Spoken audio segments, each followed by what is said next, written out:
अस्सलाम वालेकुम। मेरा नाम है मुजाहिद हसनैन और आप देख रहे हैं स्टार्टिंग आउट विद प्रोग्रामिंग। इस लेक्चर के अंदर हम डिस्कस करेंगे हीप सॉर्ट को। अब हीप सॉर्ट को डिस्कस करने से पहले आपको हीप ट्रीज के बारे में जो है ना वो पता होना चाहिए कि हीप ट्रीज क्या होते हैं। अब हीप ट्रीज के अंदर भी आगे हमारे पास दो चीज़ें होती हैं, एक हमारे पास मैक्स हीप और दूसरा हमारे पास जो है वो मिन हीप होगा। दोनों का कंसेप्ट सेम ही है, बस एक के अंदर हमारे पास रूट के ऊपर मैक्सिमम वैल्यू होगी और एक के अंदर रूट के ऊपर हमारे पास मिनिमम वैल्यू होगी। अब ये हमारे पास जो है ना एक मैक्स हीप ट्री जो है ना हमारे पास बना हुआ है और इसका जो रूट है हमारे पास इससे नीचे जितनी भी वैल्यूज हैं ये उन सबसे मैक्सिमम है। और फिर उस रूट के हमारे पास जो है ना वो लेफ्ट और राइट चाइल्ड है। अब इसका जो लेफ्ट चाइल्ड 14 है, 14 के आगे जितने भी चाइल्ड हैं ये उनसे मैक्सिमम है। देन इसमें जो 8 है, 8 से लेफ्ट और राइट पे जितने भी चाइल्ड हैं उन सब से ये मैक्सिमम है। 7 के लिए भी ये केस ट्रू है, 10 के लिए भी ये केस ट्रू है। तो जितने भी हमारे पास रूट या पेरेंट्स होंगे वो अपने चाइल्ड से जो है ना वो ग्रेटर होंगे मैक्स हीप के अंदर। अब अगर इस ट्री का हम जो है ना वो लेवल ऑर्डर जो है ना वो लिख लें। अब ये लेवल 0 है हमारे पास, लेवल 0 पे 16 है, सबसे पहले ये आ गया। देन उसके बाद लेवल 1 है, ये वाला। लेवल 0 के जो चाइल्ड होंगे वो लेवल 1 के ऊपर होंगे। तो लेवल 1 के चाइल्ड को अगर हम लेफ्ट टू राइट लिख लें, 10 14 और 10। देन उसके बाद लेवल 1 के जो चाइल्ड है वो लेवल 2 पे आ रहे हैं। तो लेवल 2 के चाइल्ड जो है वो हम लेफ्ट टू राइट लिख लें। फिर उसके बाद हमारे पास जो लेवल 4 के चाइल्ड आ रहे हैं, वो हम लिख लें। तो वो हमारे पास लेफ्ट टू राइट हम लिख लेंगे। अब जब इसका हमने लेवल ऑर्डर लिख लिया, लेवल ऑर्डर के अंदर अगर आप देखो तो हमने इसको in the form of basically अरे लिख लिया एक। तो जब भी हमने किसी भी अरे का लेवल ऑर्डर किसी भी अरे का हीप सॉर्ट करना होगा, तो हमें तो वो ट्री की फॉर्म के अंदर वो अवेलेबल नहीं होगा। हमें वो अरे होगी इस तरह इंडेक्सेस के अंदर वो लिखी हुई मिलेगी। तो हम वहाँ पे लेफ्ट, राइट और ये सारी चीज़ें कैसे फाइंड करेंगे? अब मसलन अगर सपोज़ कर लेना मैंने 16 का जो है वो लेफ्ट फाइंड करना है। वैसे यहाँ पे तो मुझे देख के पता चल रहा है कि इसका 14 है। लेकिन अरे में मैंने अगर इस 16 का जो लेफ्ट है वो फाइंड करना है तो वो मैं कैसे फाइंड करूँ? यहाँ पे 0 इंडेक्स है मेरे पास। 0 इंडेक्स अरे कहाँ पे स्टोर है? 0 इंडेक्स पे। तो उसका लेफ्ट मैं कैसे आइडेंटिफ़ाई करूँगा? 2i + 1। i की वैल्यू क्या है? 0। तो यहाँ पे 2 इंटू 0 + 1, ये मेरे पास क्या आ जाएगा? 1। जो 1 इंडेक्स के ऊपर वैल्यू है वो क्या है? इसका लेफ्ट चाइल्ड है। अगर मैंने इसका राइट चाइल्ड फाइंड करना होगा तो वो मैं कैसे करूँगा? अगेन मैं इस फार्मूला से कर सकता हूँ। 2i यानी 2 ऑफ 0, सॉरी इस फार्मूला से, राइट चाइल्ड इस फार्मूला से होगा 2i + 2। इससे मेरे पास क्या आ जाएगा? 2। तो 2 इंडेक्स पे क्या है मेरे पास? 10 स्टोर्ड है, जो कि 16 का जो है वो मेरे पास राइट चाइल्ड बन रहा है। अब अगर सपोज कर ले मैंने इस 8 का जो है ना वो लेफ्ट या राइट चाइल्ड ढूंढना है, कोई इस 8 का। तो 8 मेरे पास किस इंडेक्स पे स्टोर्ड है? 3 इंडेक्स के ऊपर। अब अगर मैंने इस 3 इंडेक्स का लेफ्ट ढूंढना है कि इसके लेफ्ट पे कौन सी वैल्यू स्टोर्ड है, तो वो 2i + 1 से, यानी 2 मल्टीप्लाई बाय 3 + 1 क्या आ जाएगा? 6 + 1 7। तो 7 इंडेक्स पे क्या स्टोर्ड है? 2। तो अगर आप यहाँ पे देखो तो हमारे पास यहाँ पे 7 इंडेक्स पे या फिर इस 8 का जो चाइल्ड है वो 2 ही आ रहा है। तो यूँ हम जो है ना इन फार्मूलाज़ की मदद से जो है ना वो लेफ्ट और राइट जो है वो फाइंड कर सकते हैं। अब अगर सपोज़ कर लें मेरे पास कोई एक एलिमेंट है 4। मैं देखना चाहता हूँ कि इस 4 का पेरेंट कौन है। अब अगर मैंने इसका पेरेंट देखना होगा तो उसके लिए फार्मूला है i/2 - 1। और उसका भी हम क्या कर लेंगे? उसका जो है वो ये सीलिंग फंक्शन के ज़रिए, अगर वो पॉइंट्स में वैल्यू आ रही है तो सीलिंग कर लेंगे उसकी हम, ताकि वो वैल्यू जो है वो राउंड अप होके ऊपर चली जाए। अब ये किस इंडेक्स के ऊपर स्टोर्ड है मेरे पास? ये 8 इंडेक्स के ऊपर स्टोर है। तो 8/2 क्या आ जाएगा? 4। 4 में से हम -1 करेंगे तो वो क्या आएगा? 3। अब 3 इंडेक्स के ऊपर मेरे पास कौन-सी वैल्यू स्टोर्ड है? 8। तो 4 का मेरे पास पेरेंट कौन-सा है? 8 है। तो अगर आप यहाँ पे देखो 4 का पेरेंट कौन है? 8 है। तो इन फ़ॉर्मूलाज़ के मदद से हम जो है ना उस अरे के अंदर लेफ्ट, राइट या पेरेंट को हम ढूँढ सकते हैं। अब अगर आपको ये बेसिक आइडिया समझ आ गया होगा कि एक हीप ट्री को हम अरे में कैसे रिप्रेजेंट करते हैं यूजिंग लेवल ऑर्डर। और अगर हमारे पास कोई एक अरे होगी, उस अरे में हमने उसके लेफ्ट, राइट या रूट को ढूंढना है, तो वो हम कैसे करेंगे? इन फार्मूलाज की मदद से हम जो है ना वो हीप ट्री के लेफ्ट, राइट या फिर पेरेंट को हम ढूंढ सकते हैं। अब ये बेसिक आइडिया लेने के बाद अब हम चलते हैं इसके एल्गोरिदम के ऊपर। अब इसके एल्गोरिदम के अंदर हम क्या करेंगे, हमें जो भी अरे दी जाएगी ना, हमने उसका उससे क्या करना है, हमने उससे मैक्स हीप जनरेट करनी है। और मैक्स हीप में आपको पता है क्या होता है कि हमारे पास जो लार्जेस्ट वैल्यू है वो पेरेंट के ऊपर आ जाती है, यानी ज़ीरो इंडेक्स के ऊपर आ जाती है। अब हम वो मैक्स हीप कैसे जनरेट करेंगे? हम सबसे पहले जो हीप का साइज़ है ना, वो डिटरमिन कर लेंगे। कोई ए नाम की हमारे पास लिस्ट है और इस लिस्ट के अंदर हमारे पास एक जो है ना वो एट्रीब्यूट है या फिर एक वेरिएबल है जिसके अंदर हमारे पास क्या स्टोर्ड होगा, उस अरे का मैक्सिमम साइज़ जो है वो स्टोर्ड होगा। अब हम क्या करेंगे, n डिवाइडेड बाय 2 जितना अरे का साइज़ है उसके हाफ से हम शुरू करेंगे और उसके 1 तक हम जाएँगे। यानी अगर अरे का साइज़ 8 है, तो हम 4 से शुरू करके 1 तक जाएँगे, यानी जो सिर्फ़ हम जो है ना हाफ ट्रैवर्सल करवाएँगे और हाफ ट्रैवर्सल करवाते हुए हम क्या करेंगे, हम वैल्यूज़ को रीअरेंज करके उसको मैक्स हीपिफ़ाई कर देंगे। मसलन अगर आप सपोज़ कर लो मेरे पास यहाँ पे वैल्यूज़ जो है ना वो कुछ इस तरह स्टोर है। 2 इस साइड पे 4 है और इस साइड पे है 6। अब इसमें हम सबसे पहले इसका कंपैरिज़न करेंगे इसके लेफ्ट और राइट दोनों से। तो इनमें से मैक्सिमम वैल्यू कौन-सी है? ये 6 है। तो 6 को मैं यहाँ पे स्वैप करके ऊपर ले जाऊँगा और 2 को मैं जो है वो नीचे ले आऊँगा। तो मेरे पास जो ट्री है वो कुछ इस तरह से बन जाएगा। 6 ऊपर आ जाएगा, 4 नीचे चला जाएगा और 2 इस साइड पे आ जाएगा। तो ये मैक्स हीपिफ़ाई जो है ना ये हो गया। अब सपोज़ कर लें अगर मेरे पास ये कुछ इस तरह से होता 2, 4, 6 और साथ में यहाँ पे 6 को अगर मैं इस साइड पे कर लूँ, 4 को मैं अगर इस साइड पे कर लूँ और 6 का आगे एक मैं एक चाइल्ड बना दूँ, सपोज़ कर लें 5। अब अगर मेरे पास कुछ इस तरह से ट्री होता, तो मैंने 2 का पहले इसके साथ कंपैरिज़न करना था, ये दोनों आपस में स्वैप हो जाने थे। 6 यहाँ पे ऊपर आ जाना था, 2 यहाँ पे नीचे आ जाना था। अब जैसे ये 2 यहाँ पे नीचे आया ना, तो मैं क्या करूँगा, अब इस 2 का जो नेक्स्ट मेरे पास मज़ीद अगर कोई चाइल्ड है, तो उनके साथ कंपैरिज़न करवाऊँगा। 5 के साथ कंपैरिज़न होगा, 2 मज़ीद नीचे आएगा, 5 ऊपर आ जाएगा। तो यूँ जो 2 है हमारा, वो जहाँ पे इसकी एक्चुअल प्लेस है, ये वहाँ पे चला गया। तो हम क्या करते हैं कि अगर तो हमारे पास आगे कोई चाइल्ड नहीं है, हम वहीं पे रुक जाएँगे और अगर हमारे पास मज़ीद आगे कोई चाइल्ड होंगे, तो हम उनके साथ भी कंपैरिज़न करवाते हुए आगे जाएँगे। ये अप्रोच इसके अंदर हमने फ़ॉलो करनी है जब भी हम मैक्स हिपिफ़ाई कर रहे होंगे, कि हम अपने जो पेरेंट है, जो हमारा सिलेक्ट होगा, पेरेंट का लेफ्ट और राइट से हम कंपैरिज़न करेंगे। जो हमारी लार्जेस्ट वैल्यू होगी, वो लार्जेस्ट वैल्यू जो है वो रूट बन जाएगी और जो रूट पे वैल्यू है, वो उस लार्जेस्ट वैल्यू वाले इंडेक्स के साथ स्वैप हो जाएगी। और अगर आगे कोई चाइल्ड नहीं है, तो हम यहीं पे रुक जाएँगे। लेकिन दूसरे केस में ये है कि अगर आगे कोई मज़ीद चाइल्ड है, तो हम उसके ऊपर अगेन मैक्स हिपिफ़ाई जो है ना वो रन कर देंगे। अब ये अप्रोच जो है ना ये ज़हन में रखते हुए हम इसको आगे शुरू करते हैं। अब सबसे पहले हमारे i की वैल्यू क्या है? n divided by 2। सपोज़ कर लें अगर हम मेरे पास n की वैल्यू है 8। अब 8 में यहाँ पे हमारे पास क्या हम यहाँ कहाँ से शुरू करेंगे? 4 से शुरू करेंगे। तो यहाँ पे हमारे पास अरे भी पास हो जाएगी और साथ में ये 4 इंडेक्स जो है ये भी पास हो जाएगा इस मैक्स हिपिफ़ाई के अंदर। अब मैक्स हिपिफाई के अंदर हम क्या करेंगे, हम उस 4 का लेफ्ट और राइट जो है वो सबसे पहले फाइंड करेंगे। ये लेफ्ट और राइट वाला वो ऊपर हम इनका फार्मूला देख चुके हैं, वो उन फार्मूला की मदद से उसका लेफ्ट और राइट जो है वो फाइंड कर लेगा। लेफ्ट और राइट फाइंड करने के बाद देखिएगा कि वो जो लेफ्ट और राइट की वैल्यू है, क्या वो इस हीप के साइज़ से बड़ी तो नहीं हो गई?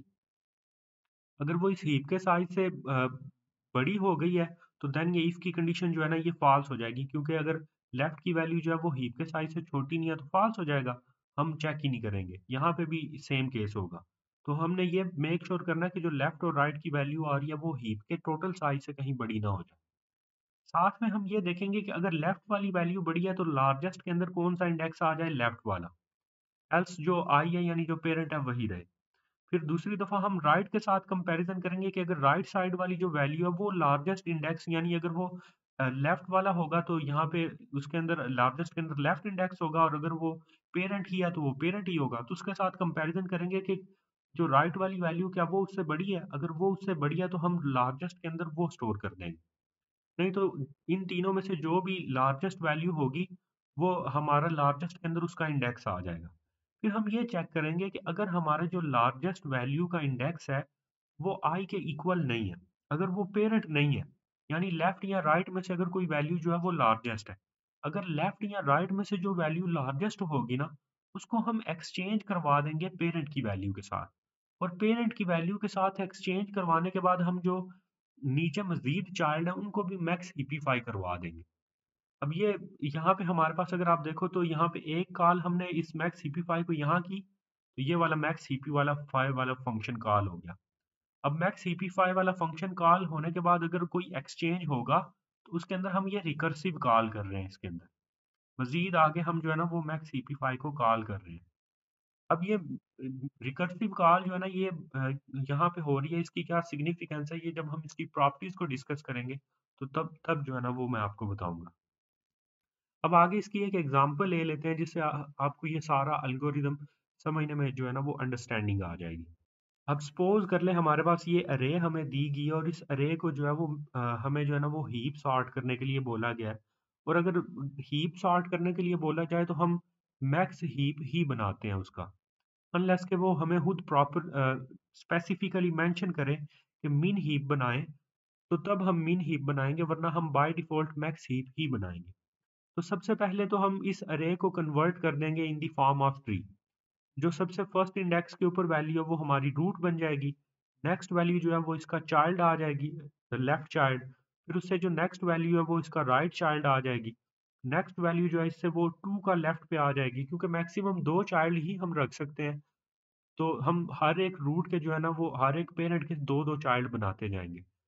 नेक्स्ट वैल्यू जो आएगी वो 2 का राइट आ जाएगी। हमने लेफ्ट टू राइट जो है ना वो वैल्यूज़ जो है वो फिल कर लेनी है। 6 जो है हमारे 3 के लेफ्ट पे आ जाएगा, 7 हमारा 3 के राइट पे आ जाएगा, देन उसके बाद 8 हमारा जो है वो 4 के लेफ्ट पे आ जाएगा, फिर उसके बाद 9 जो है हमारा वो 4 के राइट पे आ जाएगा और 10 हमारा फाइनली 5 के लेफ्ट पे आ जाएगा।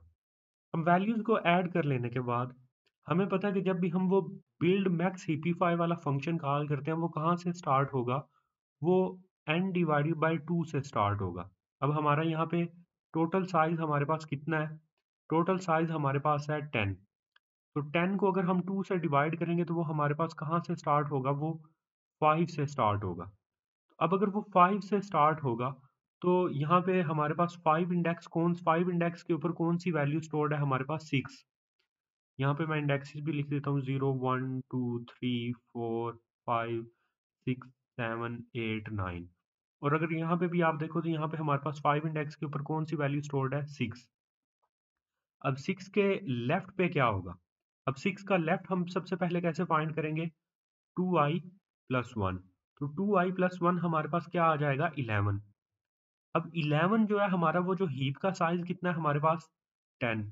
11 लेस देन 10 ये फ़ॉल्स हो जाएगा। तो इट मीन्स कि इसका लेफ्ट या राइट तो कुछ है ही नहीं। इसके राइट पे भी जो वैल्यू है वो हमारे पास क्या आएगी? 2i प्लस 2 आएगी। तो वो वैल्यू भी कोई नहीं होगी हमारे पास। तो अगर लेफ्ट और राइट है ही नहीं, तो लार्जेस्ट वैल्यू हमारे पास क्या होगी? लार्जेस्ट वैल्यू हमारे पास आई व इंडेक्स वाली ही होगी, जिससे हमने शुरू किया। तो कोई भी जो है ना वो एक्सचेंज नहीं होगा। तो i जब 5 होगा, तो उस केस पे हमारे पास कोई भी हमारे पास इस हीप ट्री के अंदर चेंज नहीं होगा। फिर उसके बाद जब i की वैल्यू 4 होगी, अब जैसे ही i की वैल्यू 4 होगी तो हम उसका लेफ्ट फाइंड करेंगे। उसका लेफ्ट हमारे पास क्या आएगा? 2i प्लस 1, 4 मल्टीप्लाई बाय 2 कितना आ जाएगा? 8, 8 प्लस 1 कितना आ जाएगा? 9। तो 9 इंडेक्स का और i वाले इंडेक्स का हम कंपैरिजन करेंगे। दोनों में से लार्जेस्ट कौन-सा है? 9 इंडेक्स वाली वैल्यू। तो इन दोनों को हम आपस में क्या कर देंगे? एक्सचेंज करवा देंगे। और एक्सचेंज करने के बाद हमारे पास जो है ना ये वाला ट्री जो है ये बन के आ जाएगा, जिसमें हमारी 5 और 9 और 4 इंडेक्स वाली जो वैल्यूज़ हैं वो आपस में एक्सचेंज हो चुकी हैं। और इससे आगे कोई भी चाइल्ड नहीं था, तो मज़ीद कोई भी हमने जो है ना वो मैक्स हीपिफाई का ऑपरेशन रन नहीं किया। देन उसके बाद हमारे पास i की वैल्यू आ गई 3। अब जैसे ही i की वैल्यू हमारे पास 3 आई, तो 3 इंडेक्स का हमने उसके चाइल्ड्स के साथ जो है ना हमने कंपैरिजन करवाया। इनमें लार्जेस्ट कौन-सा था? 9। तो 9 और 4 जो वैल्यूज़ हैं ये आपस में क्या हो गई? ये स्वैप हो जाएँगी। और स्वैप होने के बाद हमारे पास जो है ना ये रिजल्टेंट ट्री जो है वो बन के आ जाए। और इससे आगे क्योंकि मज़ीद कोई भी हमारे पास जो है वो चाइल्ड नहीं थे, तो हमने कोई भी जो है ना वो मैक्स हीपिफाई का मज़ीद ऑपरेशन जो है ना वो रन नहीं किया। अब हम i की नेक्स्ट वैल्यू पे आ जाएँगे, यानी i इज़ इक्वल टू 2। अब जैसे ही i की वैल्यू 2 आएगी, तो 2 इंडेक्स के ऊपर जो वैल्यू स्टोर्ड है उसका हम उसके लेफ्ट और राइट चाइल्ड से जो है ना वो कंपैरिजन करवाएँगे। और इनमें लार्जेस्ट कौन-सी वैल्यू है? 7। तो 7 ऊपर चला जाएगा और 3 नीचे आ जाएगा। तो ये रिजल्टेंट ट्री जो है ना हमारे पास बन के आ जाए। अब इसके बाद हमारे पास आई की वैल्यू आ जाएगी 1। अब हमारे पास आई की वैल्यू आ गई है 1। अब जैसे ही आई की वैल्यू 1 आएगी तो हम 1 इंडेक्स के ऊपर जो वैल्यू है उसके चाइल्ड्स के साथ उसका कंपैरिजन करवाएंगे। तो हमारा यहाँ पे जो लार्जेस्ट वैल्यू है वो 4 इंडेक्स के ऊपर है। तो 4 और 1 इंडेक्स का आपस में जो है ना वो स्वैपिंग हो जाएगी। स्वैपिंग होने के बाद हमारे पास जो है ना ये 10 चला जाएगा 1 इंडेक्स के ऊपर और 1 इंडेक्स वाली वैल्यू आ जाएगी 4 के ऊपर। अब 4 से आगे मज़ीद आगे चाइल्ड है तो हम 4 पे अगेन मैक्स हीपिफाई जो है ना उसको रन करवा देंगे। और जब हम 4 पे अगेन मैक्स हीपिफाई रन करवाएँगे तो ये 4 के ऊपर अब नई वैल्यू क्या है हमारे पास 2। तो 2 का उसके चाइल्ड के साथ कंपैरिज़न होगा। अब जैसे ही उसके चाइल्ड के साथ उसका कंपैरिजन होगा तो अगेन वैल्यूज इसके अंदर स्वैप होंगी। वैल्यू स्वैप होके हमारे पास जो है ना ये रिजल्टेंट जो है ना ट्री बन के आ जाएगा, जिसमें अब 10 हमारा जो है वो 1 इंडेक्स पे है, 4 इंडेक्स के ऊपर 5 है और 9 इंडेक्स के ऊपर क्या आ गया 2 आ गया। अब मजीद इससे आगे क्योंकि कोई चाइल्ड नहीं है तो हम इससे आगे कोई भी मैक्स हिपीफाई वाला जो है ना वो ऑपरेशन रन नहीं करवाएंगे। अब हमारे आई की वैल्यू क्या आ जाएगी, वो आ जाएगी 0। जैसे ही आई की वैल्यू 0 आई हमारे पास, हम 0 इंडेक्स के ऊपर जो है ना वो उसके लेफ्ट और राइट से कंपैरिजन करवाएँगे। उसके लेफ्ट साइड पे क्या है 10 और उसके राइट साइड पे क्या है 7। तो 10 वाली वैल्यू लार्जेस्ट है तो इन दोनों का आपस में क्या हो जाएगा, स्वैप हो जाएगा। और स्वैप होके हमारे पास ये रिजल्टेंट ट्री आ जाएगा। अब जब 1 इस इंडेक्स पे आया तो आगे क्योंकि मज़ीद हमारे पास लेफ्ट और राइट चाइल्ड हैं, तो इन चाइल्ड के साथ जो है ना वो अब हम इसका कंपैरिजन करवा देंगे। जब कंपैरिजन करेंगे तो 9 लार्जेस्ट है, तो ये और 1 आपस में स्वैप होंगे और जब ये और 1 आपस में स्वैप होंगे हमारे पास, तो 9 ऊपर चला जाएगा और 1 नीचे आ जाएगा और जैसे ही 1 नीचे आया, तो आगे मज़ीद चाइल्ड है। अगेन हम जो है वो मैक्स हीपीफाई वाला ऑपरेशन रन करवा देंगे। अगेन जो है वो चाइल्ड्स के साथ जो है वो कंपैरिजन होगा, 8 ऊपर चला जाएगा और 8 के ऊपर जाने से 1 नीचे आ जाएगा। अब अगर आप इस ट्री के अंदर देखो, तो यहाँ पे हमारे पास रूट के ऊपर आ रही है मैक्सिमम वैल्यू। उसके अगर चार्ज में देखें तो सारी वैल्यूज छोटी हैं, तो मैक्स सीपी की प्रॉपर्टी होल्ड हो रही है। अब अगर हम इसके लेफ्ट वाले चाइल्ड पे देखें 9 है, जितनी भी वैल्यूज हैं इससे नीचे वो सारी इससे छोटी हैं। 7 में भी देखें सेम प्रॉपर्टी जो है वो होल्ड हो रही है, 8 पे भी सेम प्रॉपर्टी होल्ड हो रही है, 5 पे भी सेम प्रॉपर्टी होल्ड हो रही है। तो जितने भी पेरेंट्स हैं इसके, सारे पेरेंट्स के जो चाइल्ड है वो उनसे छोटे हैं। तो यूँ हम जो है ना वो एल्गोरिदम के अकॉर्डिंग अपना जो हमारी मैक्स हीप है, उसको हम बिल्ड करवाते हैं। अब इसकी प्रॉपर्टीज़ पे आ जाते हैं। इसकी प्रॉपर्टीज़ में ये है कि ये हमारे पास डिवाइड एंड कंकर अप्रोच है। अब डिवाइड एंड कंकर अप्रोच में क्या होता है, हमारे पास हमारी जो प्रॉब्लम है, हमारे पास वो हर दफ़ा हाफ में डिवाइड हो जाती है। तो अगर आप देखो तो एक तो हमने इसका जो एल्गोरिदम के अंदर स्टार्ट था, वो स्टार्ट ही हमने कहाँ से लिया, वो हमने हाफ प्रॉब्लम से स्टार्ट लिया। और हाफ प्रॉब्लम के अंदर स्टार्ट लेने के बाद हम उसमें या तो हम जब हम उसको मैक्स हीपीफाई करते हैं, या तो हम लेफ्ट साइड पे जाएँगे या फिर हम राइट साइड पे जाएँगे। दोनों साइडों पे कभी भी नहीं जाएँगे। ये नहीं होगा कि हम लेफ्ट साइड पे भी जा रहे हैं और राइट साइड पे भी जा रहे हैं। अगर हमने लेफ्ट साइड पे स्वैप कर लिया तो फिर हम राइट साइड को एक्सप्लोर नहीं करते। फिर हम लेफ्ट साइड के आगे जो चाइल्ड्स हैं उनमें से किसी एक को डिसाइड करते हैं और उसके साथ फिर हम स्वैपिंग करते हैं। तो हम किसी एक साइड पे मूव करते हैं, जब हम किसी एक साइड में ट्री पे मूव करते हैं ना, सपोज़ कर लो ना ये हमारे पास ट्री है। अब जब हम सपोज़ कर लो यहाँ पे मैंने कंपैरिज़न किया, कंपैरिज़न करने के बाद मैं दोनों साइडों पे नहीं गया, मैं सिर्फ़ इस साइड पे चला गया। जैसे ही मैं इस साइड पे चला गया, अब मैं इन वैल्यूज़ को तो एक्सप्लोर करूँगा, लेकिन इनको इग्नोर करवा दूँगा। तो मेरी प्रॉब्लम क्या होगी, ये हाफ़ होगी है। तो इसमें हम अप्रोच कौन-सी यूज़ कर रहे हैं? डिवाइड एंड कंकर की अप्रोच यूज़ कर रहे हैं। अब दूसरा ये है कि ये हमारे पास इन प्लेस या इंटरनल है। अब इससे क्या मुराद है, इसमें भी हम कोई एक्स्ट्रा अरे या एक्स्ट्रा मेमोरी नहीं यूज़ कर रहे। अगर आप वो एल्गोरिदम भी देखो तो हम क्या कर रहे हैं कि लेफ्ट और राइट भी फाइंड करने के लिए हम वो फार्मूला लगा रहे हैं कि अरे के इंडेक्स से लेफ्ट और राइट फाइंड कर लें। हमने ट्री बनाने के लिए कोई एक्स्ट्रा जो रैम है ना या जो जगह है वो हमने जो ऑक्यूपाई नहीं की। तो हम अरे के अंदर ही सारी चेंजेस कर रहे हैं। नॉट स्टेबल, इसमें जो वैल्यूज़ है हमारी वो स्टेबल नहीं होंगी, क्योंकि हम डिपेंड किसके ऊपर कर रहे हैं? इंडेक्सेस के ऊपर डिपेंड कर रहे हैं। अरे के डाटा की तरफ हम ध्यान ही नहीं कर रहे कि वो डाटा कौन-सा है। अगर इवन अगर हमें सॉर्टेड अरे भी दी जाएगी तो स्टिल ये सारे के सारे ऑपरेशंस जो है ना उसके ऊपर वो रन करवाएगा। और अरे में अगर कोई सिमिलर या आइडेंटिकल डाटा तो उनका भी जो आपस में रिलेटिव ऑर्डर है वो सेम हो सकता है ना रहे। इसमें वर्स्ट केस हमारे पास कितना टाइम लगेगा, n log n लगेगा। अगर आप वो फार वाला लूप देखो तो वो कितने टाइम्स हमें रन करवाएगा, n डिवाइडेड बाय 2 टाइम्स। और उसके अंदर जो मैक्स हीपिफाई है, क्योंकि वो हर दफा प्रॉब्लम को जो है वो हाफ में डिवाइड करके सिर्फ एक साइड को एक्सप्लोर कर रहा है। अगर हमारे पास यहाँ पे 2 साइड्स है ना, तो जिस साइड पे सिर्फ स्वैप हुआ है वो आगे रिकर्सिव कॉल सिर्फ उसी साइड से आगे भेज रहा है, दूसरी साइड को इग्नोर करवा रहा है। यानी जब हमारी जो प्रॉब्लम है वो हाफ में डिवाइड हो रही है, तो वो हाफ में डिवाइड होने के बाद सिर्फ एक साइज को जो है ना वो एक्सप्लोर करवा रहा है।